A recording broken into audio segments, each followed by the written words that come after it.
Hi guys, just another quick video. We get a lot of customers calling and asking about how to change your PIN code or your secret code if you wanted to. So we're going to show that now. We've just installed a Ghost Immobiliser on this 2020 Mercedes A-Class.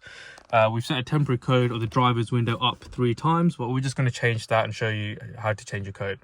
So the first thing you want to do is turn your ignition on. Don't start the car, just your ignition. So foot off the brake and press the stop start button. Once you've got all the lights on the dash, put your code in. So right now I've got a temporary code of driver's window up. So 1, 2, 3. You get a 2 flash confirmation from the high beam on this vehicle. There you go, 2 flashes. You're gonna put your foot all the way down on the accelerator pedal. Keep it down on the accelerator pedal and put your code in again. 1, 2, 3. Keep your foot down on the accelerator until you see the first flash. There you go, that's the first flash. So now I've come off the accelerator. So now you can see the indicator on this vehicle is flashing once every 3 seconds. For your car, it might be the hazard lights or it might be parking brake. On this car, it's the high beam. So it's flashing once every 3 seconds. That means it's in learn mode. So now I can put a new code in. So let's say I want to set it to, I'm going to set it to the sync button 4 times. Just every time I press the button, you should notice the high beam flash.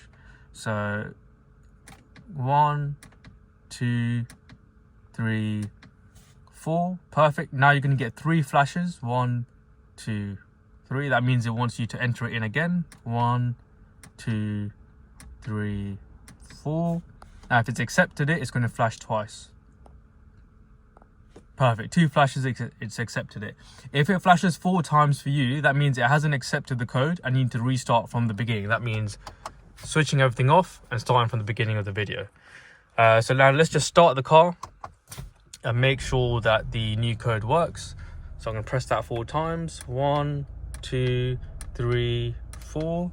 Let's see if we get 2 flashes. Perfect. So that's all working now. So that's how to change your code. If you've got any other questions, give us a call 0208 0506 358.